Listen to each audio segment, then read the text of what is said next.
The alien princess writhed on the floor of the airlock, blue blood pooling beneath her mangled legs, with no one coming to save her.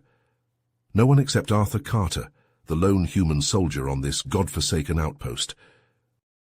Arthur's eyes darted from his gun to the security feed on his wrist, showing the crumpled body in the airlock.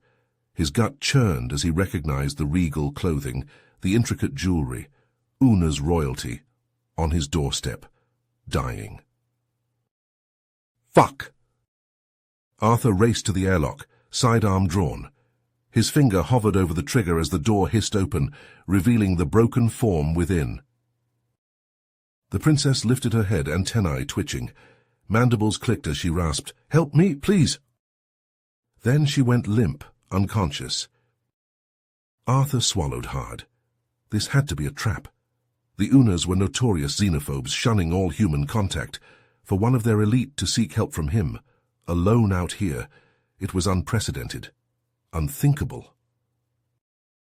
His training screamed to put a plasma bolt in her head and jettison the corpse. But the desperation in her plea, the raw pain in her eyes... "God damn it," Arthur muttered, holstering his gun.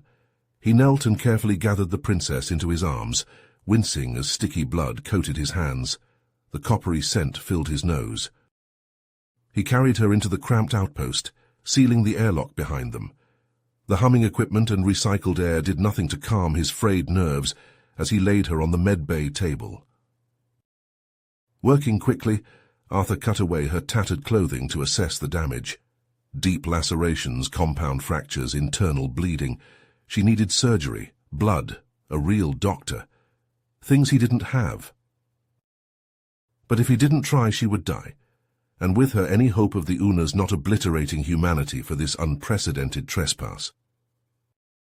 "You picked a hell of a place to collapse, Princess," Arthur grumbled, prepping an IV with shaking hands. "We're both probably dead anyway, but not before I find out what the fuck is going on." He had a gut-wrenching certainty that when she woke up he wouldn't like the answers, and that their lives and the fate of humanity itself would hinge on what happened next within the cold metal walls of this remote outpost. Arthur carefully cut away the rest of the princess's blood-stained clothing, exposing the extent of her injuries. As he examined the wounds, his eyes widened. In addition to the compound fractures and deep lacerations on her legs, her arms and torso were covered in vicious, ragged gashes. They looked like they had been caused by some kind of savage animal or monstrous creature. Dark blood oozed from the tears in her blue-tinged flesh. "What the hell did this to you?" Arthur muttered under his breath. He set to work cleaning the wounds, using all his field medic training to disinfect and suture the gaping lacerations. As he worked, he noticed something clutched tightly in Xenos's hand. Prying her fingers open, he discovered an ornate data device of some kind. He set it aside, focusing on stopping the bleeding and stabilizing the gravely injured princess. Hours passed as Arthur tended to Xenos's wounds, stitching and bandaging, replacing soaked gauze and checking her vital signs. Finally, she began to stir. Her eyes fluttered open, at first unfocused, then snapping to Arthur's face. They widened in fear, and she scrambled backwards on the cot. "Stay away from me, human," Xenos hissed, her voice weak but laced with venom. Arthur raised his hands, palms out in a calming gesture, and took a step back from the cot. "Easy, easy. You came to me for help, remember? I treated your wounds. I'm not going to hurt you." Xenos eyed him warily, her gaze darting around the room as if seeking an escape. But as she took in her bandaged body and the medical equipment surrounding her, she seemed to relax slightly. She drew herself up, sitting as straight as her injuries allowed. "I am Princess Xenos of the Unas," she declared, her tone regal despite her battered state. "I need your help to—" She trailed off, her expression darkening. She looked away, mandibles twitching. "No, I can't involve you in this. It's too dangerous. I have to go." Xenos tried to push herself up off the cot, but her arms shook, and her face contorted in pain. She started to pitch forward, and Arthur lunged to catch her before she could fall. He helped ease her back down onto the thin mattress. "You're in no shape to go anywhere," Arthur said firmly. Why don't you tell me what's going on? Maybe I can help." The princess studied his face for a long moment, her alien eyes unreadable. Arthur forced himself not to fidget under her intense scrutiny. Finally, Xenos seemed to come to a decision. Her shoulders slumped, and she closed her eyes briefly. "Very well," she said, her voice grim and heavy with resignation. "But I fear that by telling you I may be dooming us both." Xenos took a shuddering breath, her eyes haunted by painful memories as she began to speak. "My people, the Unas, have been fighting a secret war against a terrifying alien species known as the Vorg. These creatures are monstrous, massive, vicious predators with the ability to shapeshift and blend in with their surroundings. They feed on the flesh and blood of sentient beings." She shuddered, her voice dropping to a whisper. "And they've been infiltrating my people's government and military, preparing for a full-scale invasion." Arthur leaned forward, his brow furrowed. "How do you know this?" "I discovered proof, incontrovertible evidence of Vorg agents in high-ranking positions. I tried to warn my father, our king, but—" Xenos closed her eyes, mandibles quivering. "I was betrayed. By my own brother, Prince Xyloth. I believe he may be a Vorg impersonator." "Your brother did this to you?" Arthur asked, gesturing to her wounds. Xenos nodded jerkily. "He had me imprisoned. Then he sent Vorg assassins to eliminate me. I barely escaped with my life in a stolen shuttle. That's how I ended up here." She activated the ornate data device Arthur had found clutched in her hand. It projected a glowing holographic star map, filling the dimly lit room with eerie light. Xenos pointed a trembling finger at a remote system on the edges of known space. "There. That's where the Vorg homeworld is located. My father has been assembling a fleet to launch a preemptive strike against them. But if Xyloth really is an imposter, he'll turn that fleet against our own people instead." Xenos turned to Arthur, her alien eyes pleading. "I have to find a way to warn my father, to expose Xyloth's treachery before it's too late. Will you help me, human?" Arthur sat back, mind reeling. This was so far beyond anything he had ever trained for. A secret war, shape-shifting aliens, a plot against the Una's throne. It sounded like something out of a bad Hollow novel. But the pain and desperation in Xenos's voice, the evidence glowing in front of him, it was compelling. And if there was even a chance that this threat was real, could he really turn his back on it? Slowly, carefully, Arthur nodded. "All right, I'll help you, but we need a plan." Relief and gratitude washed over Xenos's face. "Thank you," she breathed. Together they bent over the star map, beginning to strategize, to plot a course of action. Unaware that light years away, Prince Xyloth stood on the bridge of an Una's battleship, a cruel smile twisting his face as he watched his fleet assembling. The first steps of his plan, his people's downfall, were already in motion. Arthur and Xenos huddled over the holomap, the eerie blue glow casting harsh shadows across their tense faces. They had to act fast, before Xyloth could carry out his insidious plan. "Our best chance is to confront Xyloth directly," Xenos said, pointing a slender finger at the flagship's schematic. "If we can broadcast the evidence of his treachery to the fleet, they'll turn against him." Arthur nodded grimly. "It won't be easy. That ship will be crawling with guards." "I know the security protocols," Xenos replied, her voice steely despite her lingering injuries. "And you have the military training. Together, we can do this." They quickly formulated a plan, gathering what supplies they could from the outpost's meager stores. Then, using Xenos's access codes, they stowed away on a supply shuttle bound for Xyloth's flagship. The journey was tense, every creak of the shuttle's hull making them flinch, expecting to be discovered at any moment. But they remained undetected, and soon the massive Una's battleship loomed before them, bristling with weapons. They slipped aboard, Xenos leading the way through a dizzying maze of corridors, dodging patrols with Arthur's help. The command center was located deep within the ship, heavily guarded. They were forced to take a circuitous route, tension mounting with every step.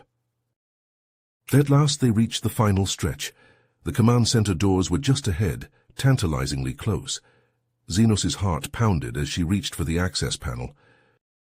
Suddenly, a hulking figure stepped out from the shadows, flanked by a squad of armed guards. Xenos recoiled in horror as she recognized the monstrous form. It was Xyloth, but not as she knew him. His body had twisted and deformed, transformed into a nightmarish Vorg, all fangs and claws and rippling unnatural muscle. "Did you really think it would be that easy, dear sister?" Xyloth hissed, his voice a guttural rasp. He grinned, revealing rows of razor-sharp teeth. Arthur reacted instantly, shoving Xenos behind him and opening fire. But the Vorg guards were too fast, too strong. They closed in, weapons blazing, claws tearing. Arthur fought like a man possessed, but it wasn't enough. There were too many of them. Desperation clawed at Arthur's gut as he saw Xenos go down, a guard's blaster finding its mark. He had to get her out of here, had to complete the mission. With a roar of fury and defiance, he slammed his fist onto the emergency control panel beside him. A heavy bulkhead slammed down, separating Xenos from the Vorg, but also trapping Arthur on the wrong side. He locked eyes with Xenos through the thickened, transparent aluminum, saw her anguish, her despair. "Run, Xenos," he shouted, his voice raw. "Warn your people." Xenos hesitated, torn. But then she saw the resolve in Arthur's eyes, the grim acceptance. With a choked sob, she turned and fled, racing for the command center, tears blurring her vision. Behind her, the sounds of battle raged, Arthur's defiant yells and the snarls of the Vorg echoing through the corridors. She didn't look back, couldn't bear to. She had a mission to complete, a duty to her people.